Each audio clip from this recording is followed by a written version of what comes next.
Welcome to our YouTube channel the success vision. आज जो मैं क्वेश्चन आंसर लेकर आई हूँ वो जो है साइंस सीरीज़ के केमिस्ट्री पोर्शन के क्वेश्चन आंसर है।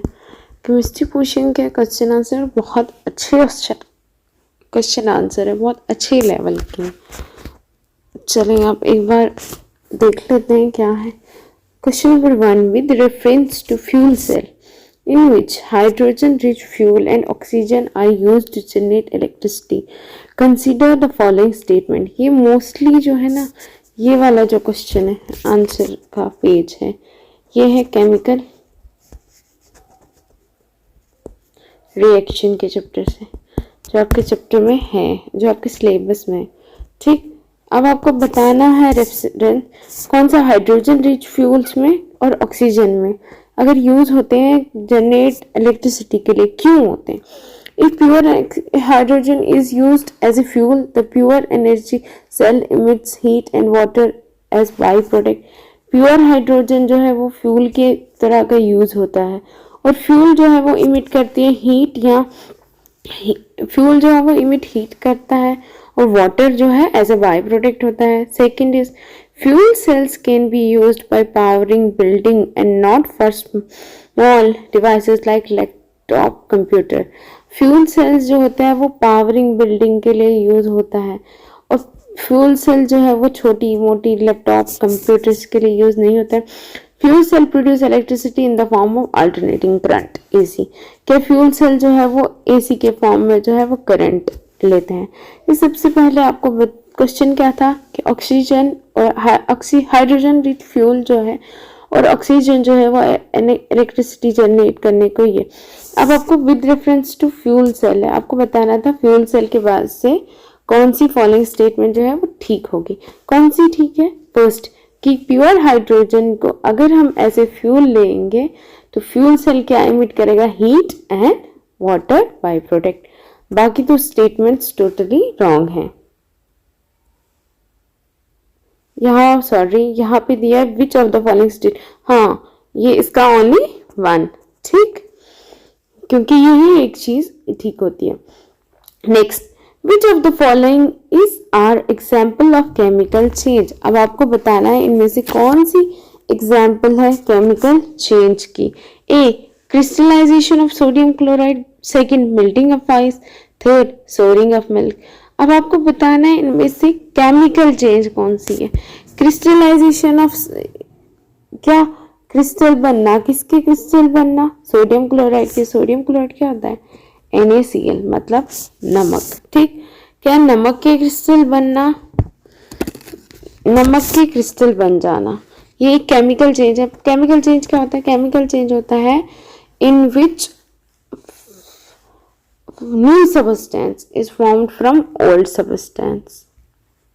for example, इसकी बहुत कॉमन एग्जाम्पल है burning of paper, ठीक। क्रिस्टलाइजेशन होना सोडियम क्लोराइड का, सोडियम क्लोराइड की फॉर्म चेंज हो रही है, फिजिकल फॉर्म चेंज हो रही है, बट उसको केमिकली चेंज नहीं किया जा रहा है। Second is melting of ice, ice का मेल्ट होना, आइस सॉलिड में तो किस में? लिक्विड में हो जाएगा। क्या वो केमिकली चेंज होगा? कुछ नया बनेगा? नहीं होगा। Next is soaring of milk, yes, दूध अगर खट्टा पड़ जाए तो दही, तो केमिकल बॉन्ड्स टोटली चेंज होते हैं। तो नीचे select the correct answer using codes given, only 1 in 2, only 3, C all of these, D none of them. तो क्या आएगा? Only 3। Next, microbial fuel cells are considered as a source of sustainable energy by। अब microbial fuel cell को जो है energy source use किया जाता है। क्यों किया जाता है? A, first, they are living organism as catalyst to generate electricity from certain substrates। ये ऐसे लिविंग ऑर्गेनिज्म है जिनको कैटलिस्ट की तरह बिहेव करते हैं और इलेक्ट्रिसिटी जनरेट करने में हेल्प करते हैं। They use a variety of inorganic matter as substance, ये बहुत सारे इनऑर्गेनिक मैटर लेते हैं इन सब्सटेंस में। These can be installed in wastewater treatment plant and clean the water and produce electricity. अब आपको बताना है इनमें से करेक्ट कौन सा है। देखो सबसे पहले कैटलिस्ट, एज ए कैटलिस्ट तो वो यूज होते हैं, ठीक। सब्सटेंस से इलेक्ट्रिसिटी जनरेट कर ले, अगर उसको fuels microbial fuel cell consider किया जाता है सस्टेनेबल एनर्जी के लिए। क्यों किया जाता है? सबसे पहले तो वो लिविंग ऑर्गेनिज्म होते हैं, एक कैटलिस्ट होते हैं जो इलेक्ट्रिसिटी जनरेट करते हैं सबस्ट्रेट्स, सर्टेन सबस्ट्रेट्स तक। उसके बाद है ऑर्गेनिक मैटर का कोई लेना देना नहीं है उनके साथ। They can be installed in water, बिल्कुल उनको माइक्रोबियल प्लांट्स को वाटर माइक्रोबियल फ्यूल सेल्स को कहाँ पे डाला जाता है? वेस्ट वाटर ट्रीटमेंट प्लांट्स में, ताकि क्लींस हो सके। तो इसका कोड क्या बनता है? Only 1, second and 2, 1 and 3 all of the. तो इसका कोड बनेगा C, first and third are correct. Next, in a dry cell, अगर एक ड्राई सेल है battery, which of the following are used as electrolyte. आपको बताना है इनमें से कौन सा जो है एज ए इलेक्ट्रोलाइट यूज होता है। सॉरी, ए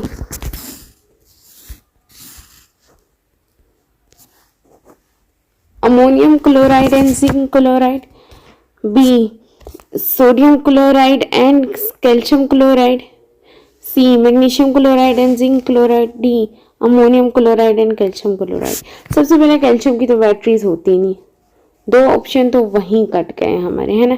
क्या मैग्नीशियम की बैटरीज होती हैं? नहीं होती हैं। तो क्या बचा answer? Ammonium chloride and zinc chloride. Next, in a redox reaction, अगर एक रिडॉक्स रिएक्शन है, oxidation and reduction reaction take place simultaneously. Oxidation भी हो रहा है और रिडक्शन भी हो रहा है साथ साथ में। क्या ये ठीक है या गलत है? Next, oxidising agents are Lewis acid and reducing agent are Lewis. क्या ऑक्सीडाइजिंग एजेंट को लेविस एसिड और रिड्यूसिंग एसिड को ये बोला जाता है?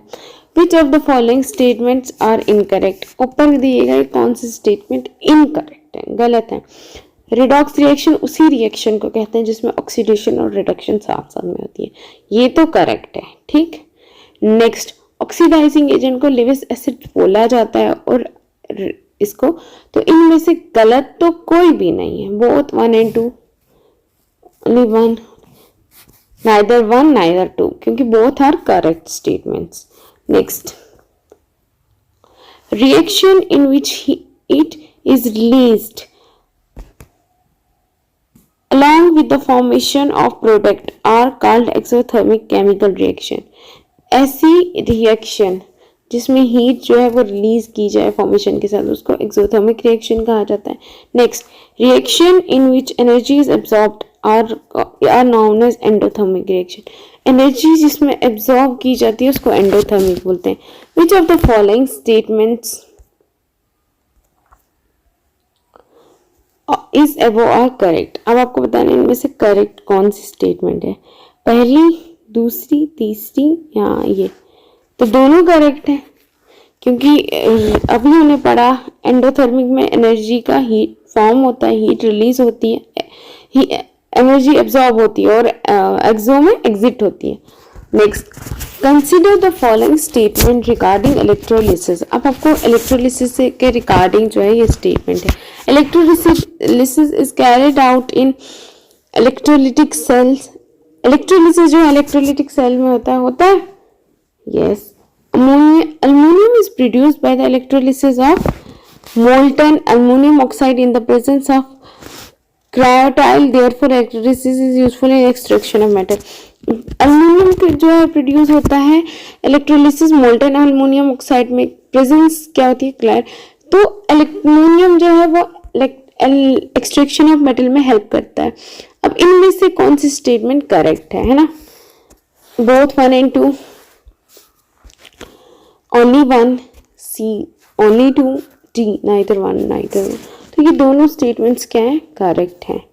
Next, surface of the copper acquires green coating.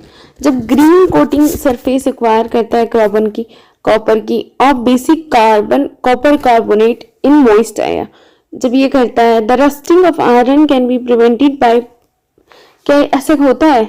ये तो होता है, ये तो ठीक है ना, क्योंकि कॉपर जब ग्रीन कोटिंग एक्वायर करता है तो करता है ना, कॉपर जब रस्टिंग लेता है तो कौन सा कलर एक्वायर करता है, ग्रीन कलर। पहला तो यही है। दूसरा है कि रस्टिंग जो है आयरन की वो प्रिवेंट की जा सकती है पेंटिंग, ऑयलिंग, ग्रीसिंग वगैरह से। तो दोनों स्टेटमेंट्स जो है कंसीडर करेक्ट किए जाएंगे। Of the following statement is consider, तो बोथ है ना, दोनों को किया जाएगा। तो हम पढ़ते थे ना कि corrosion can be prevented by greasing, by painting, by galvanisation, है ना। Next, ammonia is prepared by Haber process. In this process, N2 reacts with H2 in presence of catalyst ion. In this process, which metal is used to promoter of catalyst ion? अच्छा, ये अब इतना deep तो cases भी नहीं पूछेंगे, but बाकियों के लिए अच्छा क्वेश्चन है ये। अमोनिया जो है ये किस प्रोसेस से बनती है, हेबर प्रोसेस से। N2 जो है H2 से रिएक्ट करता है, तो इसमें जो है आपको बताना है कि इसमें कौन सा आयरन जो है catalyst, as a catalyst use किया जाता है। ये सारी आयरन की ये है, एक first is cupric chloride, second is molybdenum, third is platinum Gauss, D is cobalt. तो आपको बताना है कि आयरन को ये करने ये आयरन ही कौन सा यहाँ पे कैटलिस्ट जो है वो प्रमोट करता है, कौन सा चीज जो है अमोनिया बनाने में हेल्प करता है। तो कौन सा करता है, सॉरी बी, कौन सा करता है, molybdenum. Next, consider the following statement regarding enzyme catalyst. आपको एंजाइम कैटलिस्ट के बारे में ये statement, the rates of enzyme reaction are very much affected by the pH. क्या एंजाइमेटिक रिएक्शन के रेट जो है बहुत ज्यादा इफेक्ट होते हैं पीएच से? होता है ऐसा? नहीं होता है, होता है, एक सेकेंड में, होता है एंजाइमेटिक रिएक्शन के पीएच ऑब्वियस सी बात है, कौन कितना रिएक्टिव है ये पीएच ही डिसाइड करता है ना। पीएच क्या था, 0 to 14 का वो कवर, बीच में 7 लगा लो, 7 वाटर का होता है, इस साइड वाले बेस, इस साइड वाले एसिड्स, है ना। तो पीएच जो है वो डिफाइन करता है एंजाइमेटिक रेट, बिल्कुल करता है। Next is enzyme catalyst are not specific in their reaction. Enzyme catalyst जो है वो स्पेसिफिक नहीं होते अपने, हाँ होते हैं अपनी रिएक्शन के। जैसे अभी हमने अपना पढ़ा, ऊपर पढ़ा, हेबर प्रोसेस के लिए कौन सा कैटलिस्ट यूज होता है, मोलिब्डेनम। हर रिएक्शन का अपना कैटलिस्ट होता है। Which of the following reaction is incorrect. अब आपको बताना है इनमें से कौन सी रिएक्शन इनकरेक्ट है, कौन सी का इनकरेक्ट है, सेकेंड वाली, ओनली 2। नेक्स्ट,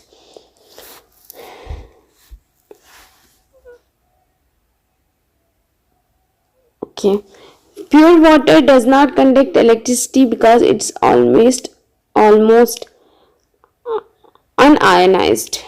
प्योर वाटर जो है इलेक्ट्रिसिटी नहीं कंडक्ट करती है क्योंकि ये अनआयनाइज्ड होती है, टूटी हुई नहीं होती। Second, when iron rust it weights increases. अब आपको बताना है कौन सी इसमें से ट्रू है। प्योर वाटर इलेक्ट्रिसिटी कंडक्ट नहीं करता, ये ऐसा कुछ नहीं होता। Second is sorry pure water H2O, अच्छा हाँ। Next, first is pure water does not conduct electricity because it's almost un-ionised. बिल्कुल, ये बिल्कुल स्टेटमेंट करेक्ट है। क्यों? क्योंकि जो है प्योर वाटर इसलिए इलेक्ट्रिसिटी कंडक्ट नहीं करता क्योंकि हाइड्रोजन और वाटर के जो है आयन जो है वो बनते ही नहीं है इसमें, ठीक।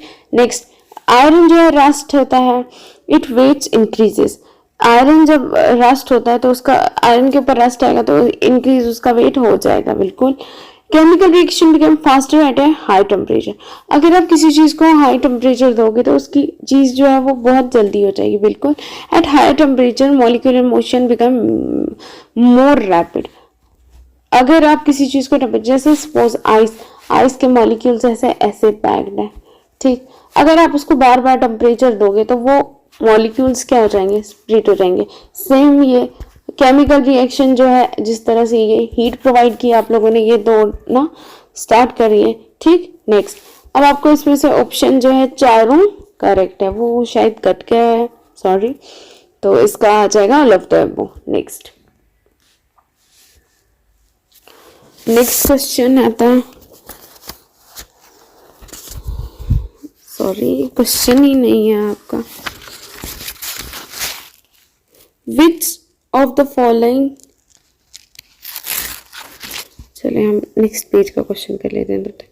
विच of the following are some important pollutants released by steel industry. तो स्टील इंडस्ट्रीज जो रिलीज करती है इनमें से कौन सा सबसे इम्पोर्टेंट पोल्यूटेंट है? A, first is oxidise of sulphur, B is oxidise of nitrogen, C is carbon monoxide, D is carbon dioxide. Steel energy तो सल्फर, नाइट्रोजन, ऑक्सीजन सब कुछ यूज करती है, तो all of the above. Next, due to improper indiscrimination disposal of old used computer and their parts, which are following released into the environment as e-waste। अब आपको बताना है कि इनमें से कौन सी चीजों की वजह से जो है कंप्यूटर्स जो है हमारा ई वेस्ट माना जाता है। फर्स्ट इज बेरिलियम, बिल्कुल। Second is cadmium, third is chromium, fourth is heptachlor, ऐसा कुछ नहीं होता। Five is mercury, six is lead, seven is plutonium, plutonium भी नहीं होता। तो इन 6 की वजह, इन 5 चीजों की वजह से जो है ई वेस्ट हम कहते हैं। Next, which of the following can be found as pollutants in the drinking water in some parts of area। अब आपको बताना है इनमें से कौन सा जो है pollutant as a pollutant use होता है ड्रिंकिंग एरिया के लिए किसी किसी जगह। फर्स्ट इज आर्सेनिक, बिल्कुल। सेकेंड इज सॉर्बिटोल, सॉर्बिटोल तो नहीं होता। थर्ड इज फ्लोराइड, फ्लोराइड तो वाटर में बहुत कॉमन प्रॉब्लम। फॉर्मल्डिहाइड नहीं होता। यूरेनियम होता है। 1, 3 and 5, ठीक। Next is acid rain is caused by the pollution of environment by. Acid rain जो है वो कॉज होती है एनवायरनमेंट पोल्यूशन की वजह से। क्यों, किस किस वजह से होती है? एक carbon dioxide and nitrogen, second is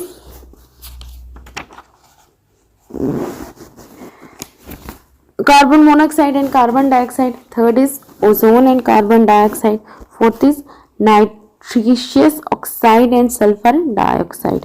तो ये तो सबने पता है NO2 और SO2 की वजह से, ठीक। Next, the increasing amount of carbon dioxide in the air is slowly raising the temperature of the atmosphere because it absorb.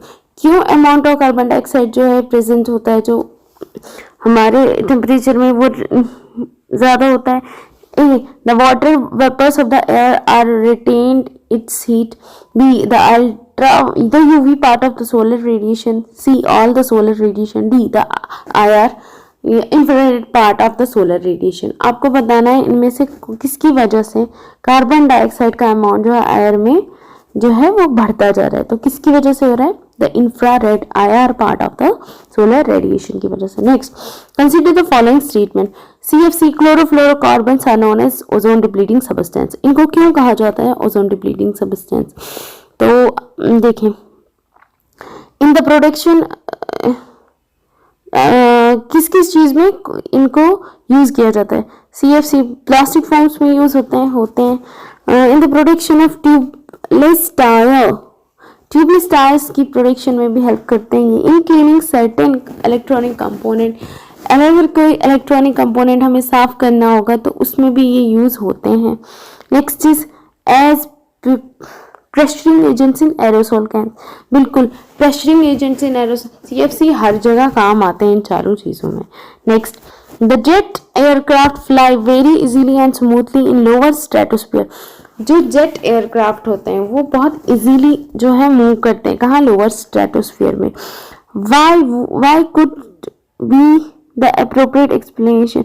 इसकी सबसे अप्रोप्रिएट एक्सप्लेनेशन क्या है? There is no cloud and no water vapour in the lower strat. क्यों ऐसा होता है कि कोई क्लाउड या फिर कोई ये नहीं होता कि लोअर स्ट्रेटोस्फीयर में there is no vertical winds in the lower stratosphere.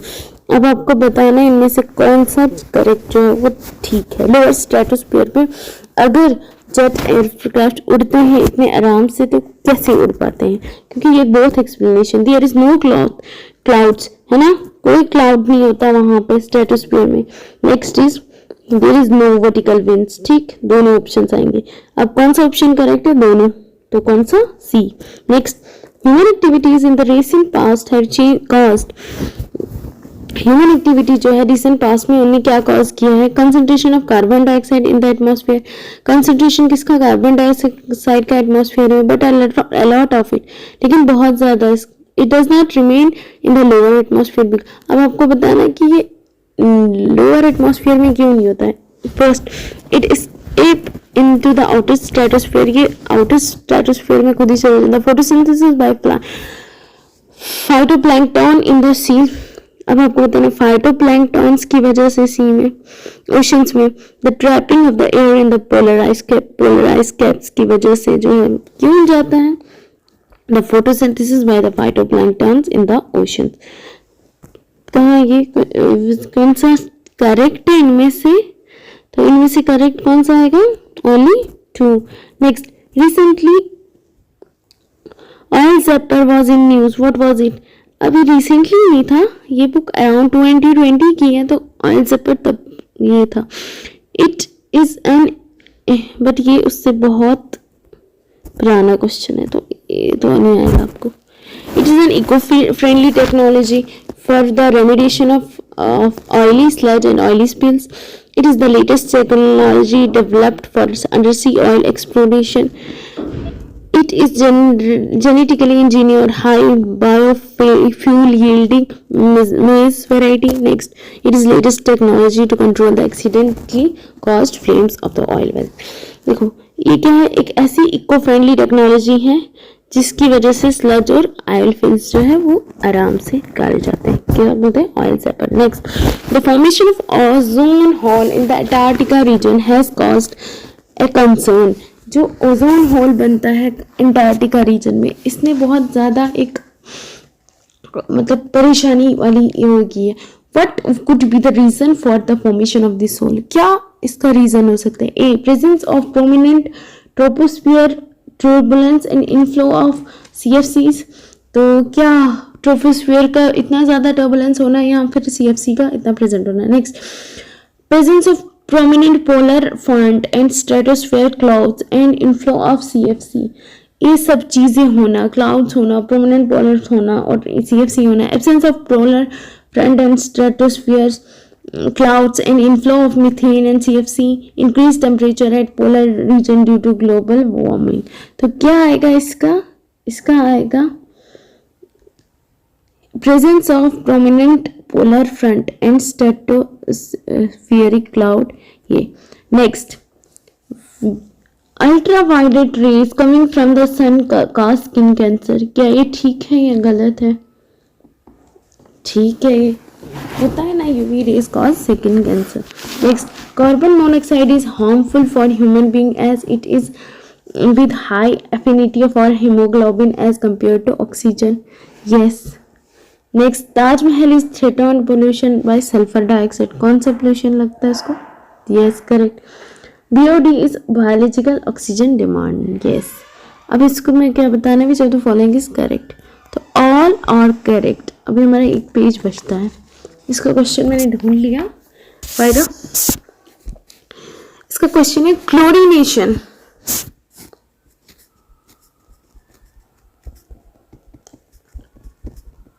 Bear with my writing. Chlorination is a process used for water purification. The disinfecting action of chlorine is mainly due to, किसकी वजह से होता है chlorine का disinfecting? A, the formation of hydrochloric acid when chlorine is added to water. HCl का बनना जब chlorine जो है वाटर में ऐड किया जाता है। Second, the formation of hypochlorous acid when HCl is added to water. Hypochlorous acid का बनना जब वाटर जो है वाटर में ऐड किया जाता है chlorine. Formation of nascent oxygen, nascent oxygen का बनना या फिर हाइड्रोजन का बनना क्लोरीन जब ऐड किया जाता है किसके साथ? तो क्या बनता है? The formation of hypochlorous acid. ठीक। Next, what are rubies and sapphire chemically known as? Rubies और सफायर्स को केमिकली हम क्या कहा जाता है? A silicon dioxide, B aluminium oxide, C lead tetraoxide, D boron nitrate.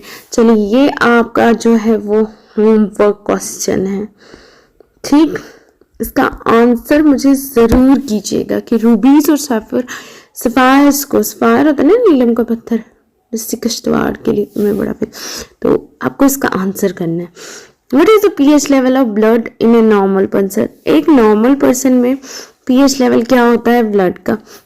4.5 to 4.6, 6.45 to 6.55, 7.35 to, ना याद रखना 7.35 होता है, ठीक। 7.35 to 7.45। Next, which one of the following is also called as stranger gas? इनमें से कौन से एलिमेंट्स को, कौन सी चीज को स्ट्रेंजर गैस कहा जाता है? Organ, neon, xenon, nitrogen oxide. Nitrogen oxide का सबको पता होगा, जीनॉन को कहा जाता है स्ट्रेंजर गैस, ठीक।